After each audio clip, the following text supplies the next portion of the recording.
Welcome to the How to Be Awesome at Your Job podcast, the show where brilliant professionals share how to sharpen the universal skills required to flourish at work. Enjoy more career fun, wins, meaning, and money with your host, Pete Makaitis. Hello, and thanks so much for joining us here for episode 341 with Joe Navarro. I think you'll love this chat with Joe because we're tackling a subject, body language, that is subject to a lot of stuff that you might not fully believe versus a credible source of information. And Joe is perhaps the most credible source of information on body language. Having done interrogations for dozens of years with the FBI, he knows a thing or two about observing body language and shares some cool stories and very applicable pro tips for how to apply that in work and life. So good. So you'll learn 1, why it's so hard to tell if someone's lying. 2, 4 key reliable body language cues. And 3, the one good-mannered behavior everyone should know and use. So if you'd like to take a look at the show notes or the transcript or the links to items that we've referenced here, it's on over at awesomeatyourjob.com/ep341. And here's Joe's story. For 25 years, Joe Navarro worked as an FBI special agent in the area of counterintelligence and behavioral assessments. Today, he's one of the world's leading experts on nonverbal communications and lectures and consults with major corporations worldwide. He's an adjunct professor at St. Leo University and frequently lectures at the Harvard Business School. So thanks to Agent Joe Navarro for investigating our show, and thanks to our sponsors. Check them out. One sponsor to check out is Harvard Business Review. This brilliant magazine, published at hbr.org, is the leading destination for smart management thinking. Fun fact, HBR has been mentioned in 108 episodes of the show.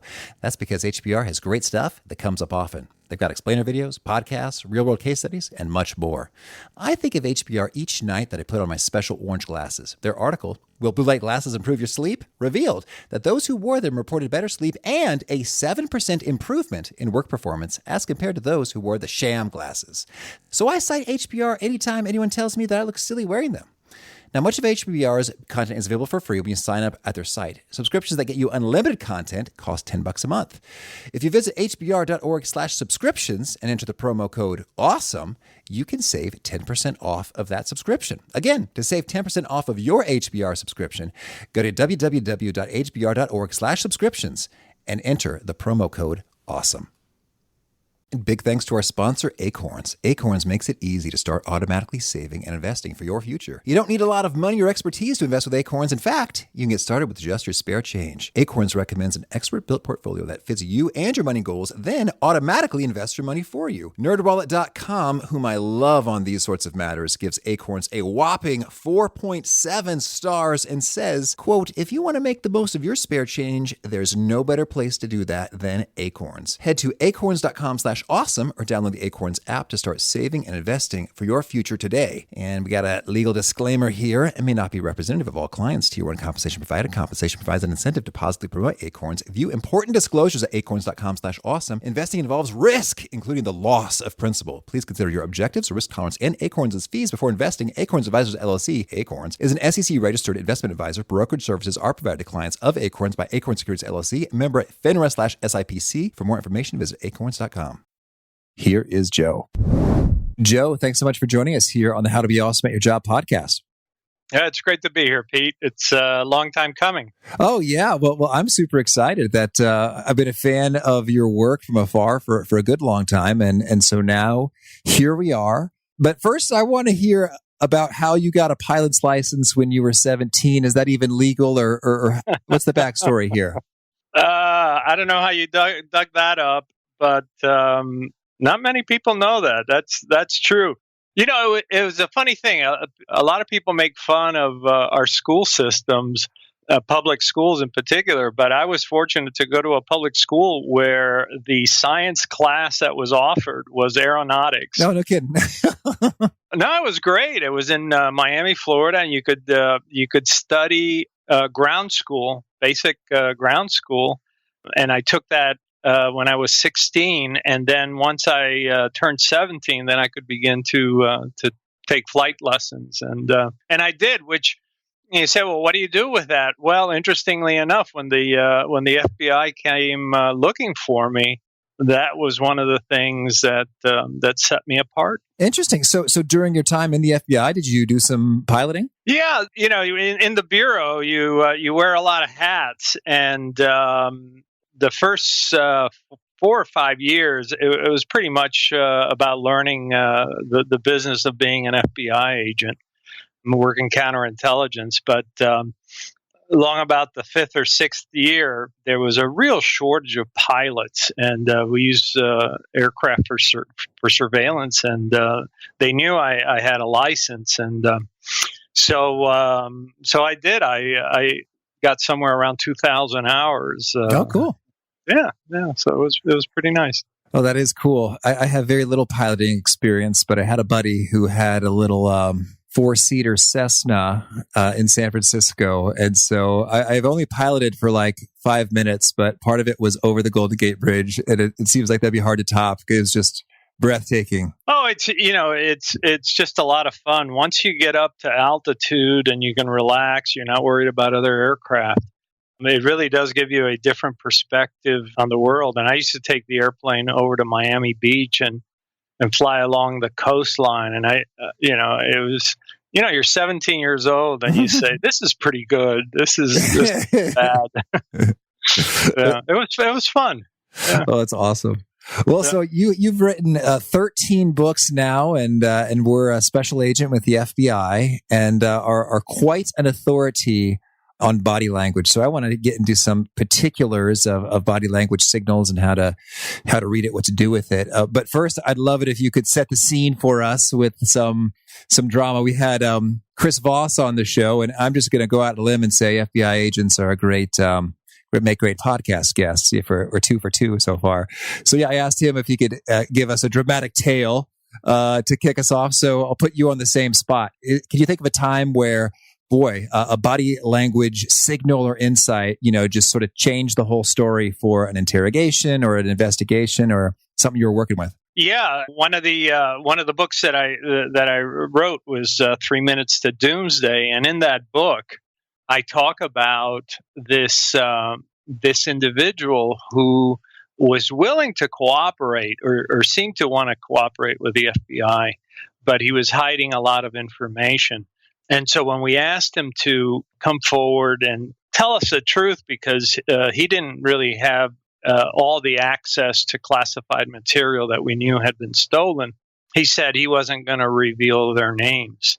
So one of the things that we decided to do, since we understood body language, was to basically not trick him into revealing it, but getting him to reveal it at a subconscious level. And what we did was we wrote the names of everybody that could possibly be involved on a 3x5 card. And as we showed him each 3x5 card, we said, will you tell us a little bit about what their personality was like? What he didn't realize was that when you see something that can hurt you, your pupils squint. And his pupils and his eyes squinted on 2 names of the 32 that we presented. And so then we sent agents out with the Army to 2 military bases, one in Alaska, one in Georgia. And on the 2 names that he squinted, both of them confessed. Oh, wow. Yeah, so that's good. So what's interesting, Pete, is he wasn't lying. He said, look, I'm not going to tell you anything. What he didn't know was how he was going to react. Yeah. And we know from studies of babies, 8-9 months old, when they see somebody they don't like or they see something that is not pleasing to them, oftentimes they will squint, turn away, or their pupils will actually constrict. Oh, I've got a little 7-month at home. I hope that he doesn't do that to me shortly. No, that will come. Daddy, I'm tired of you. Yeah, Pete, you got 14 years. So. Cool. Yeah. Well, so your latest here is called the Dictionary of Body Language. Sort of, how would you frame or position this one in terms of kind of the main idea, and how does it kind of fit into your opus and the catalog of the other books? Well, that's a great question, Pete. And it was one of these things where when I wrote What Everybody Is Saying, which became the number one selling body language book in the world years ago, and it's been at the top for the last 8 years, there were only 140 behaviors in there. And 2 years ago, I was talking to my agent, Steve Ross, at Abrams, and he said, I'm looking at your book. And I said, well, I hope you're learning something. And he said, he kind of said, is that all there is? And I said, no, that's not all there is. And he says, well, how many behaviors do you think are important and we should know about? And I said, well, the problem is how do we write it? There's many behaviors. So I said, let me look through my notebook. So I've been keeping notebooks on behavior for years and years and years. And I went through and I said, well, I've got about 600 in here, and he said, well, let's talk about it. And we talked about it. And then we reduced it down to just over 400 because some of them replicate because they're similar behaviors.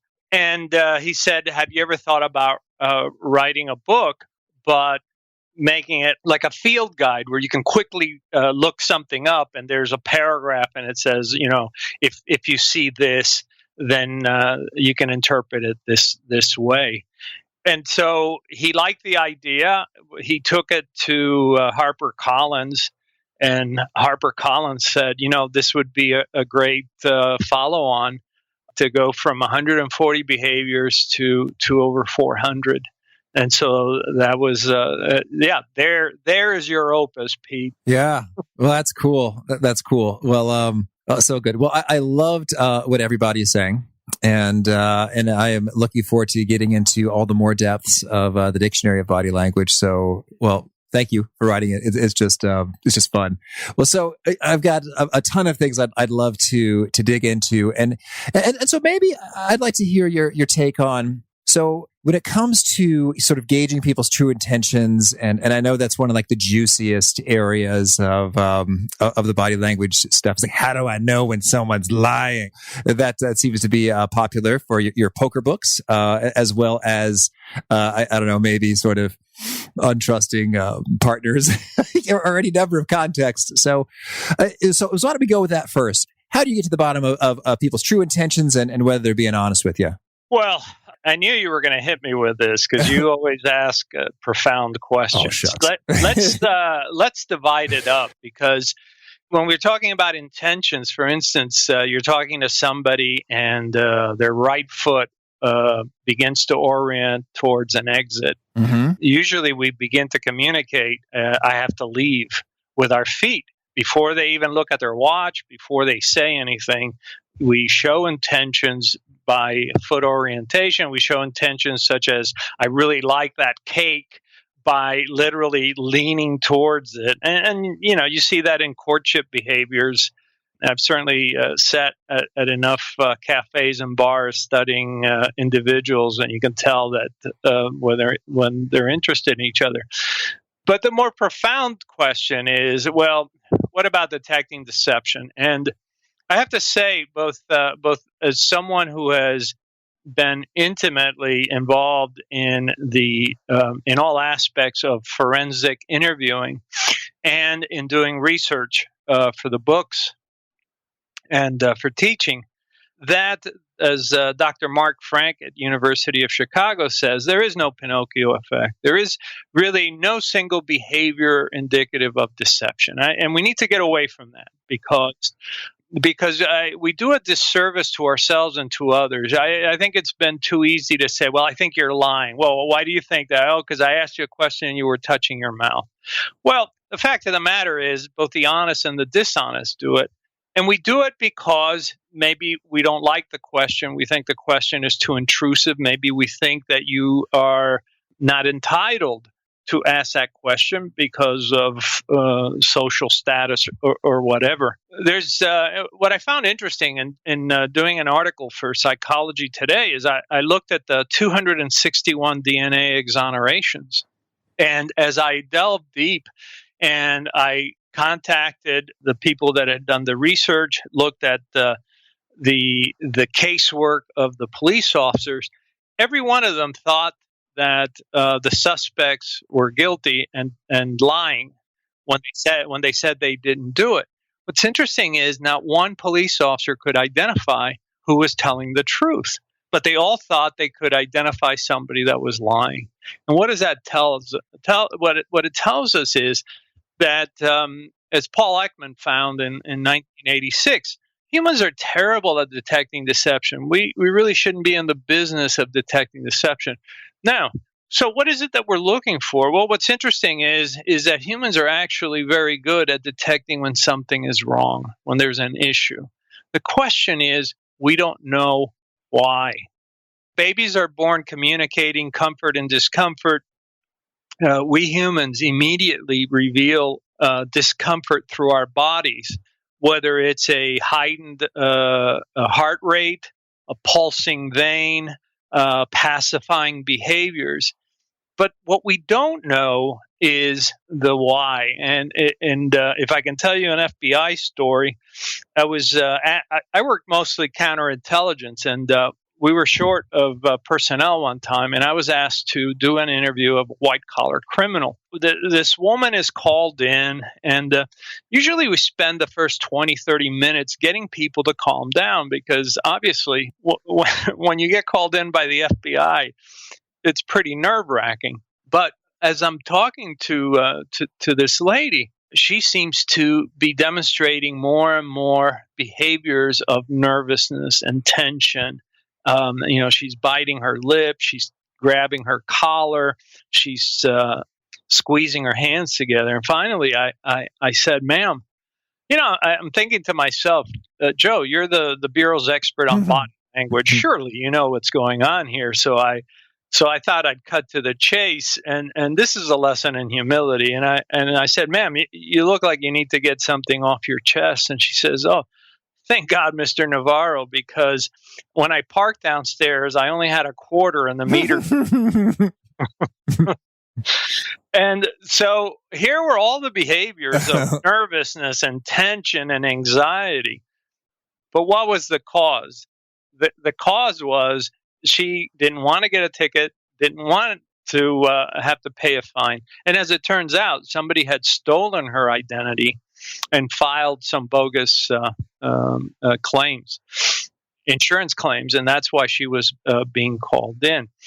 And it was it really taught me a lesson about humility and saying, you know what, all we can really say is that I'm seeing behaviors, they're indicative of psychological discomfort. The question is, what's driving that? Yeah. And then what's interesting is like some people can just be anxious, in general, I imagine. Like that is sort of who they are all the time, and they're just not that comfortable in their own skin or talking to other people or talking to strangers or talking to official people like judges and FBI agents. Like, oh, sure. Yeah. Look, and not even nervousness. There's people that don't like to make eye contact, that really feel uncomfortable being questioned and so forth.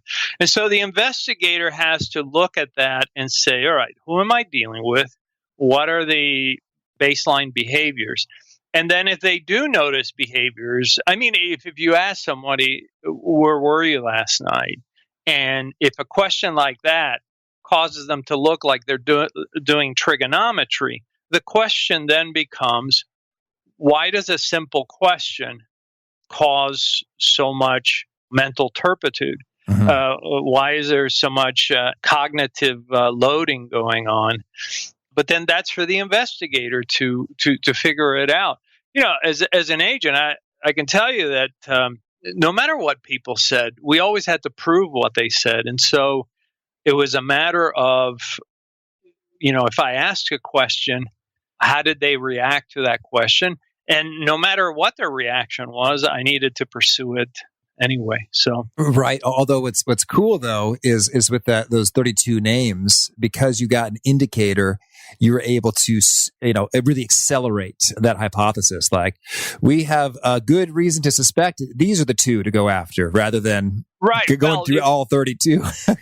Well, it's because it's because I understood that when an object or a name or something is a threat to you, that you react to it. Now, what was important was not to give any indication of, that any one of these individuals was any more special than the others. Mm-hmm. It was just a matter of, what can you tell me about their personalities, and then watching for the reactions. And we lucked out with that. Now, if the two men hadn't confessed, certainly we couldn't go to court and say, well, judge, we think they're guilty because this guy blinked. It doesn't work that way. Yeah. In the same way that when a child comes home and or a spouse comes home and they're having some sort of difficulty, maybe it doesn't help to ask any more questions at that moment. Maybe it helps to delay it to another time, so when they're relaxed, you get a better read to find out, is somebody bullying you at work or at school or somewhere else. That's good. Okay, then. So that being established in terms of, it's hard to know whether someone's lying or deception, but rather you just kind of get a sense for what's causing discomfort. I'd love to hear, out of the 400-ish behaviors, what are some of those that are kind of like the most reliable? Like, Pete, over 90% of the time when I see this behavior, it tends to mean that thing. And I remember from what everybody is saying, you had some things to say about feet and how it's absurd that in interrogation rooms, there are opaque desks and they need to be transparent so that we can observe the feet. I was like, this is a guy who speaks from experience, because I've never seen anyone or heard anyone go on a rant quite like that. So I dug that. So tell me, is it the feet, or what are some of the most reliable telltale things to look toward? Well, actually, one of them you just did. And you did what's called eyelid flutter. Oh boy, what's it mean? Eyelid flutter we do when we are emphasizing something, when we feel negative about something, when we're flustered by something.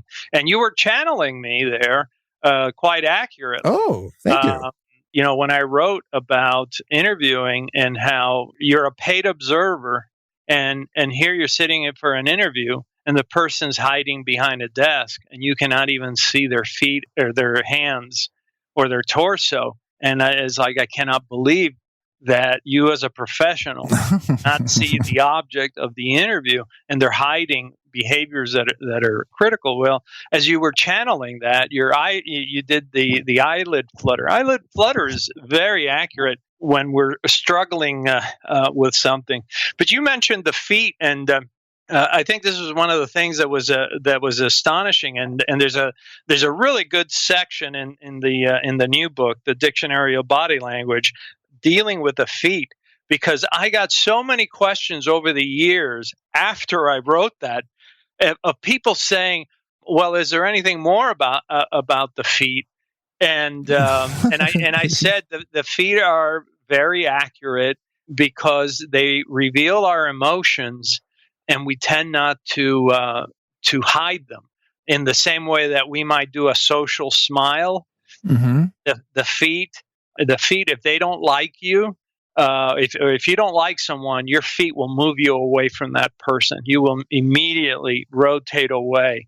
If you're excited and happy to see someone, you can hide a smile, but try to hide the feet of a child. I was just at the airport the other day, and a little kid arrived with a family. They're going to Disney, and every time the mother mentioned Disney World, the child's feet were jumping up and down. She had happy feet. Well, you can't hide that. And even with adults, poker players soon found out that you can see the the happy feet of a player that has a monster hand just by the shirt shaking. So so the feet certainly has a lot of information, but you were talking about, well, what are some of the more accurate, significant ones? There's another one that you do, which is great, and it's the gravity-defying behaviors of the eyebrows. And when you I just did that before you at the first. Well, we don't have the video for the listeners, and it's fun that you started with the video, and it should have occurred to me. Of course, he wants the video, but because it's very instructive. Yeah. And you can see how excited you are about things because you arch your eyebrows and you go, well, what about this and what about that? And think about the times when you greet somebody and they flash their eyebrows and they go, hey, how are you? And compare that to other times when you greet someone, but you don't have those behaviors, and you realize, oh, that just doesn't feel the same. There's something going on here. And I often get this with when I've taught many clinicians over the years. And they say, a lot of times these couples come in and they say, well, I had no clue that she didn't love me anymore or he didn't love me anymore. And I say, stop right there. There were plenty of clues. You just didn't see them. You didn't see the eyes that never flash when they see you. You never saw that 2 years ago, she was touching you with her fingertips rather than with her full palm hand. You didn't notice that rather than smiling at you, it was more of a little smirk, and the corner of her mouth was pinched, which shows disdain, and so forth. And I said, there's always behaviors there. That's so sad. Well, it is, but the argument that I never saw it coming. Yeah. And, and one of the important things that I really believe, Pete, is that if we're sensitive to other people's body language, we make better friends and better mates because we early on can begin to sense, oh, there's an issue. Something is wrong. I mean, to wait for something 6 months, 2 years on is sometimes too late. I think if you begin to sense that, my partner, she's bored watching TV another night, and when I mention going out, her eyes light up. Well, that's a clue. And so in the same way that as parents, we look at the baby for every single little sign of a smile, of any kind of discomfort, because we transmit information fairly much in a binary fashion, comfort, discomfort. The same thing applies in real life. And so, that's part of having that social intelligence, but it's also about equity, what we bring to the table as a partner and as a parent to ensure that those we love are cared for. That's powerful, yes. And it's funny, I'm thinking about my buddy Muhammad, who's going to be on the show a little later. It's exciting. And that is one I always feel very, I guess, welcomed or liked, appreciated when he greets me, because his eyebrows really do that. And I guess I have not articulated or thought of that specifically until we really got precise about that fact just now. So that's intriguing. And then, okay, so we got some feet. We got the eyelid flutter. We got the arching and lifting of eyebrows for excitement. What are some other big ones? Yeah, so let me give you one that is just a remarkable behavior, and it really stands out with women, in part because oftentimes, their necks are more exposed than men, because we tend to wear shirts that have high collars, or we wear a tie and a coat, and so forth. And women have more of an open neck. And the behavior is covering of the lower neck area. There's a little dimple there called the suprasternal notch. And the suprasternal notch is just above the sternum, and that's why it's called suprasternal. Okay. Yeah.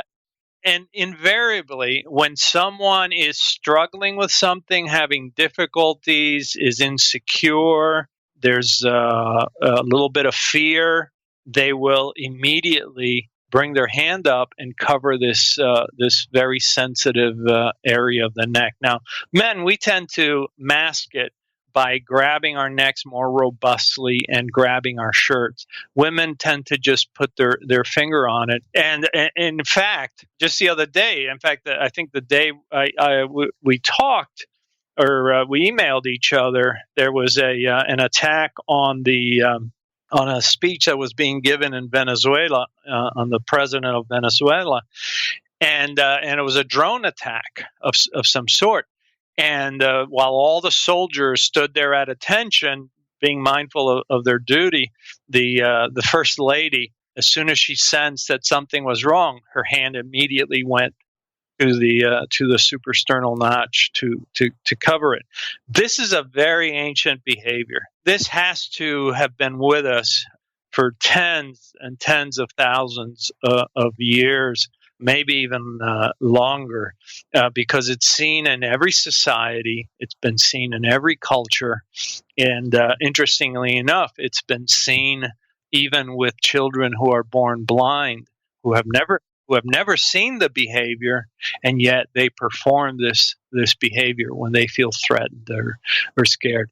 I would say it's one of those behaviors that is probably in the 95 to 96 percentile of saying, communicating that something is wrong. Mm-hmm.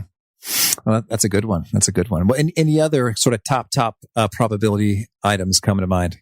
Yeah, one of the ones that I talk about in the new book is has to do with what is in essence a reserved behavior. And reserved behaviors are those behaviors that we really hold back until something is really stressing us, and then they come out.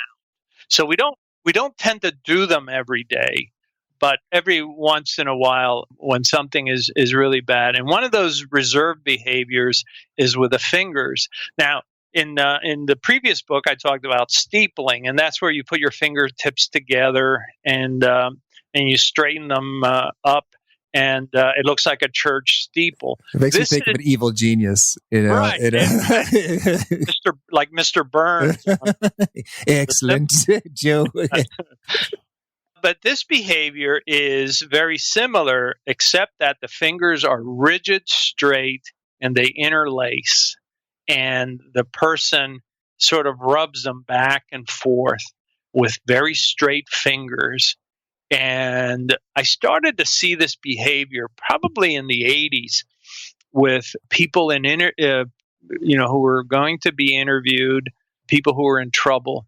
But I also verified it by looking at these very old videos. They weren't even videos. They were 35 millimeter movies from the 1950s of couples in therapy. And one of the things that I found was that when they were about ready to say, look, this relationship is over, they would often do this behavior. And I call it TP hands, because when they interlace and the fingers are straight, if you were to hold it right in front of you, it looks like the top of a teepee with the poles sticking out. And I tell parents, look, if you're talking to a child and they start to do this behavior, because they do it subconsciously, put your iPhone away and pay attention, because something is significant here. This is a reserve behavior. We have another reserve behavior, which is kind of interesting, and I hadn't written about it before, but it's in the new dictionary of body language, and that's called facial denting. And facial denting is you often see this at sporting events where the score is really close, and you'll see people squeeze their cheeks to the point where, as you look at them, you say, surely that's got to hurt. Pop a tooth. And they're squeezing themselves so tight. And that's one of those reserved behaviors for when we're dealing with a lot of stress and we don't know what the outcome is going to be. Now, why we do that, it hasn't really been very well studied. And I'm hoping, one of the things that I'm hoping, you were asking me earlier, what are some of my hopes for this book? My hope is that researchers will look at it and say, okay, so here are things that this FBI guy over 40 years picked up by watching people. Let's go and test it. Let's go and verify it. Let's go validate it. I hope they tear into it and they try to demonstrate that it's universal or not universal, that it's peculiar to this area of the world or that world, or that it's used when we're stressed or unstressed or whatever. But I'm hoping that the average person can use it to learn, but I'm also hoping that researchers will look at things that they've never looked at before. Yeah, well, that's really cool. And just to note that if you're seeing the TPing or the facial denting, that we're dealing with something serious here. And yeah. It's funny. I could think of a buddy who everything was going wrong on his wedding day in terms of like things coming together, and oops, so and so didn't pick up his tux, and this person's late, and he's getting all these texts. So it was a lot of stuff. And he was sure doing some good squeezing there, and that all makes sense. That it was intensely troublesome for him, but it all worked out. They got married, they're happy, and it's good. Yeah. So that's cool. Well, I'd love to hear maybe precisely or more specifically when it comes to in the world of professionals in their day-to-day job career lives. What do you think are some of the most helpful things to be on the lookout for in terms of what you're observing or what you're projecting? And I'm thinking about things like maybe someone is bored or thinks that idea is wrong and just a terrible, because I think that happens a lot in meetings. Like someone says something and someone thinks that is a terribly bad idea, but they don't say anything because they want to stick their neck out. That's the big boss. They don't want to, offend or insult. Are there any indicators along those lines or other helpful kind of career scenarios? Well, I'm glad you asked that question because it's really a good question. And I would have to say, number one, if you're taking notes, write this one down. We are always transmitting information. And a lot of people think, oh, I'm in the parking lot, nobody's going to notice me, or I'm in the elevator, nobody's going to notice me, or I'm sitting outside for an interview, nobody's noticing me, or I'm at the end of the table, no one's going to notice me. Stop right there. Welcome back to planet Earth. No. The fact of the matter is that you are being observed constantly, and people are picking up on everything. Let's go through a few of the things that you probably never thought about. Good manners. Manners are nonverbals, right? If you, yes, thank you, sir. Yeah, if you see a piece of paper on the floor and you pick it up and you put it in the garbage can, that is a behavior that you don't have to talk to do that one. How you talk to people, your intonation, how quickly you respond. Do you face them or do you roll your eyes before you answer them and so forth? So good manners is a nonverbal. And the fact of the matter is that we're all being scrutinized. People look at us and they notice how well groomed we are. Walk into an office and change your haircut, and people will, you got a different haircut. And you probably have gone through your life thinking, nobody notices me. No, everybody notices. They notice if you're wearing glasses. They're noticing if you wear new glasses, if you change your hairdo, your color, if you're not well groomed, if all of a sudden you've gone from really nice clothing to really tattered clothing. They notice. They're noticing the wrinkles in my polo shirts, Joe. Do I have to start ironing these things? Yeah. And so it makes you think, Shakespeare was right. Life is theater and we're on stage. And for a lot of jobs, how we look may not matter. But the fact of the matter is that for a lot of jobs, it does matter. It matters how we, as clinicians say, how we present. Are we on time? Are we eager? Are we leaning forward? Are we interested? Something so simple. We were talking earlier about great behaviors. Here's one behavior that you need to build into your repertoire, and that's when people are talking to you that you tilt your head slightly, because we know that from a very young age, babies respond to this. And it's a behavior that says, I'm listening to you, I'm interested, I don't have an agenda for the moment, and I'm actively listening. And it's a very easy behavior to emulate, and especially with children and loved ones. I live in a community not far from Central Command, where there's a lot of Navy SEALs.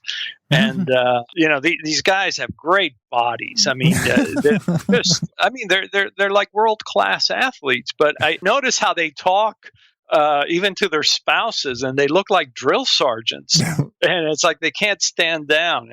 And I think one of the things that enhances communication, especially with loved ones, is if we can stand down and relax and tilt that head and just say, I'm listening, and tell me about your day, and not look like we're looking for the next marching orders. And I have to say, a lot of executives come home and do the same thing. They have that very stern, I'm in charge sort of look.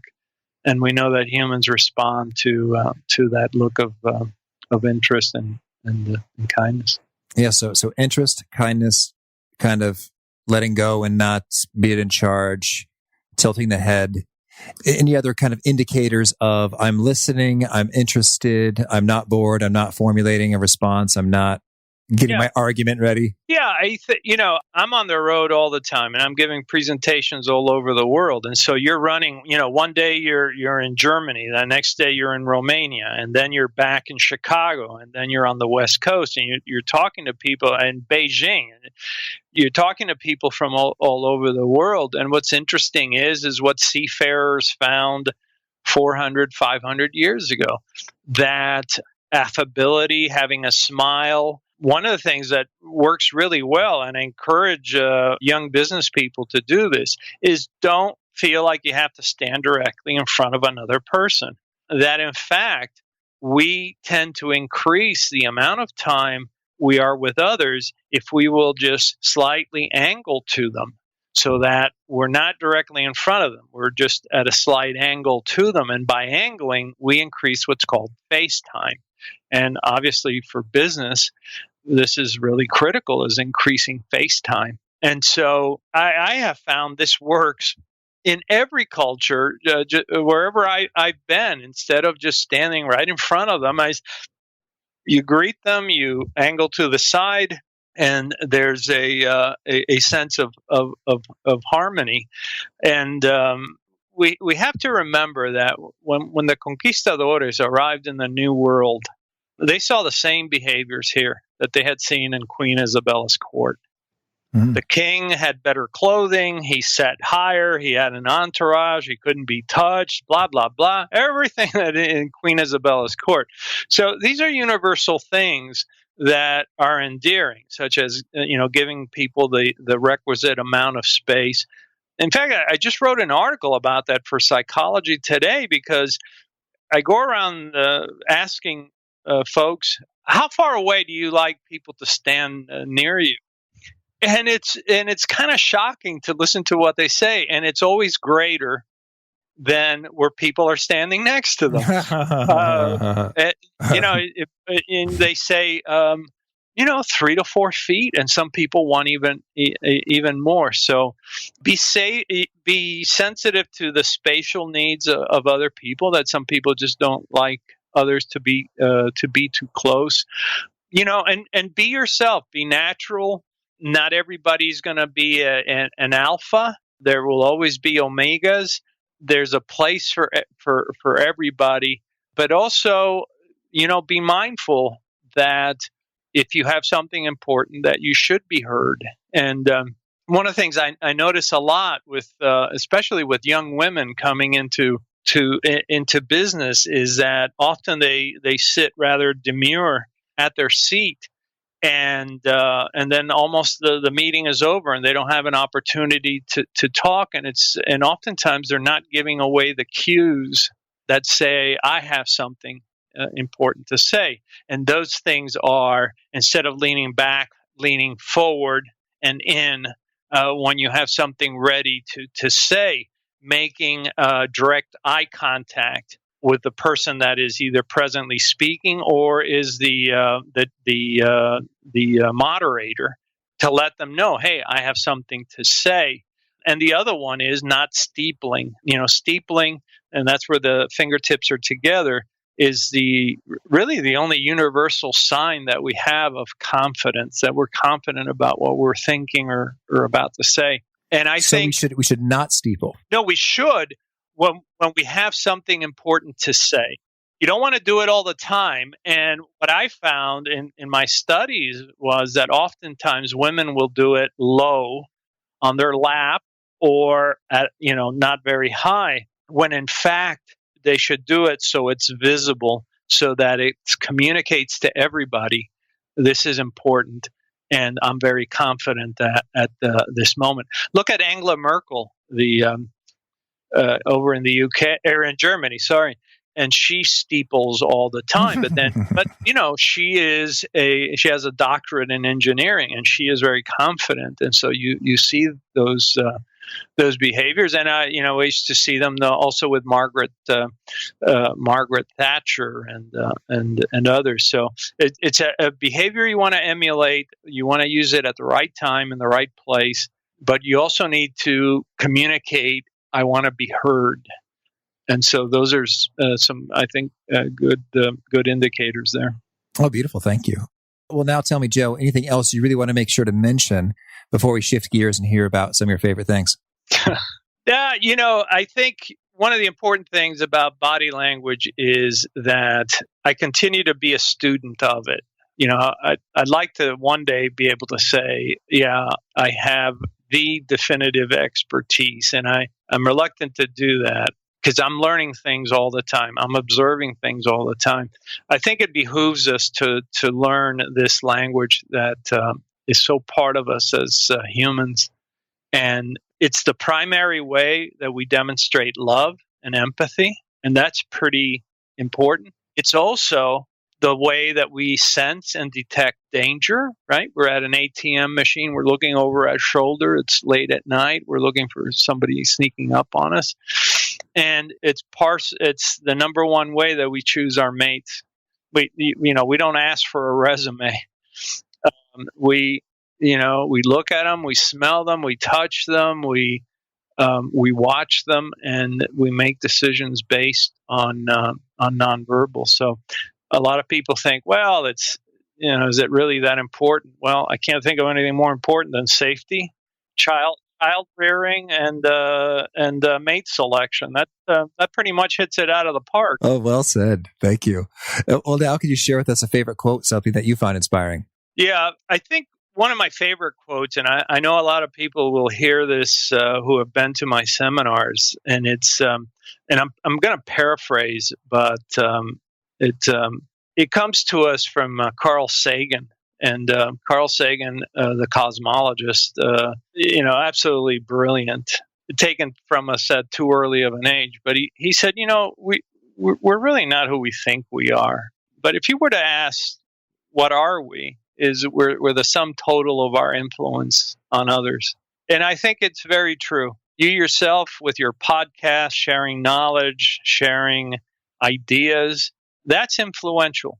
And I look at the people that have influenced me in life, and I think, what was it that was great about it? Could they build something? Could they do this? Yeah, we love people that are skilled with a craft, but we're mostly influenced by those that are influential, and they do that by how they live their lives. Excellent, thank you. And how about a favorite study or experiment or a bit of research? One of my favorite ones came out a few months ago, and it just goes to show how sensitive we humans are to the smallest of little details. So they grabbed somebody and they put a green sweater on them, and they said, go out and ask for favors. And And they did. And then they took the same person, and they, on the sweater, they put the logo of a high-end clothing manufacturer. And it was only a half an inch logo.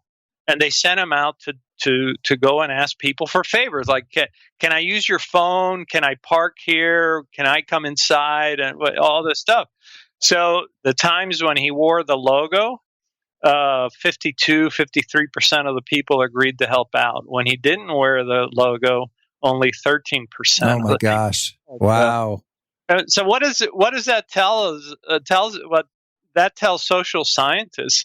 And I've done this experiment, interestingly enough, with people just wearing beach shoes, flip-flops, ones that cost $1.99, and then ones that were from a famous manufacturer. So they're still flip-flops. They're still, but just different. But different manufacturer. Yeah. And invariably, in my non-scientific study, those that wore the nicer got better treatment.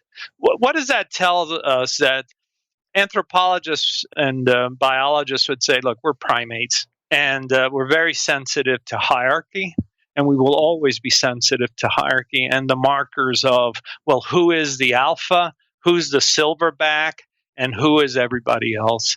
And we cannot escape that. Well, that's powerful. Thank you. And how about a favorite book?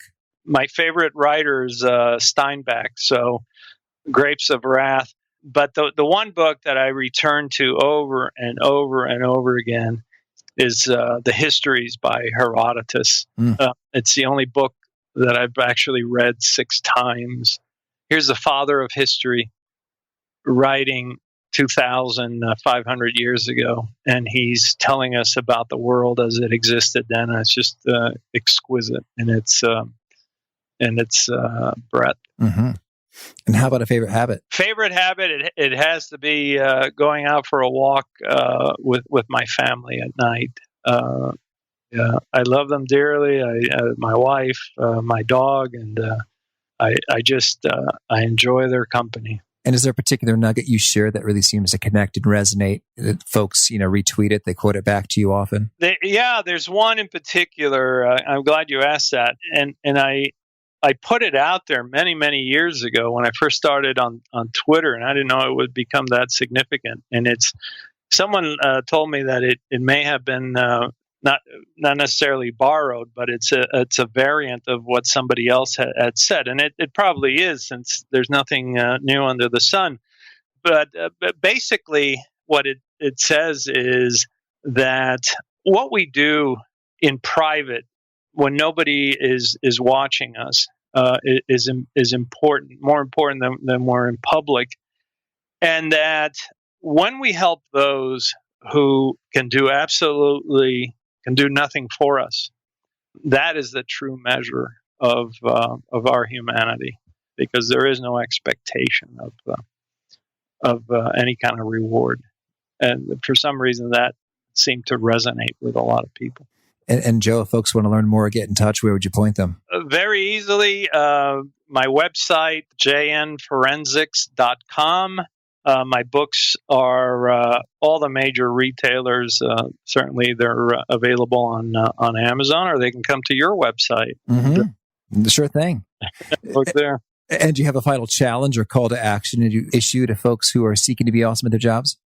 I do. Become better observers, and you'll become better humans. You cannot attend to others if you can't observe them.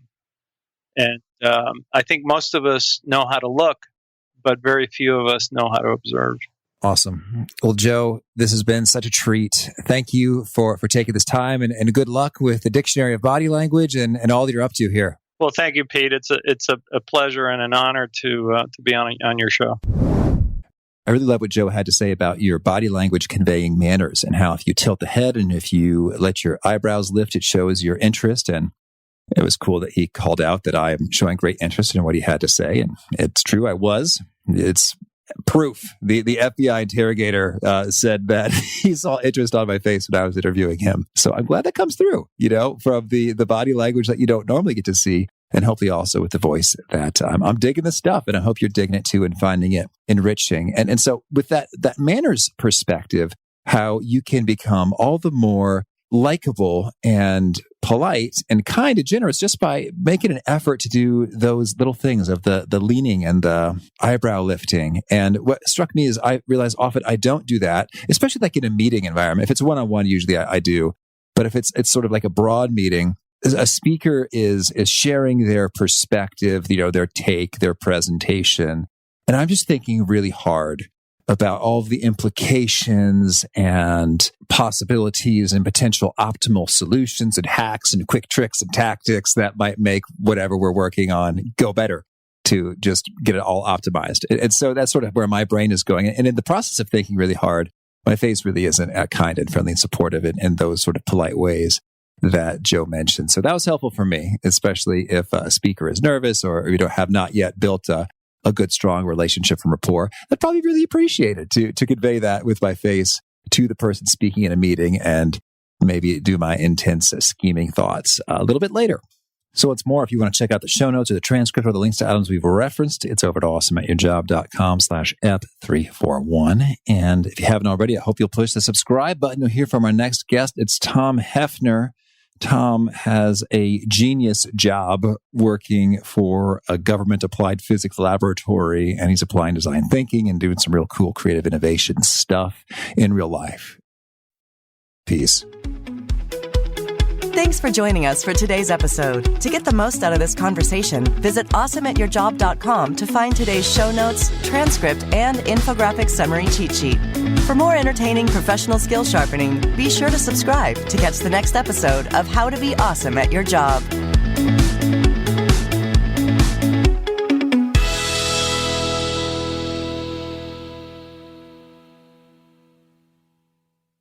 Look around. You can find cars like these on AutoTrader, like that car riding your tail. Or if you're tailgating right now, all those cars doubling as kitchens and living rooms are on AutoTrader too. Are you working out and listening to this ad at the same time? Well, multitasking pro, cars like the ones in the gym parking lot are for sale on AutoTrader. New cars, used cars, electric cars, maybe even flying cars. Okay, no flying cars, but as soon as they get invented, they'll be on AutoTrader. Just you wait. AutoTrader.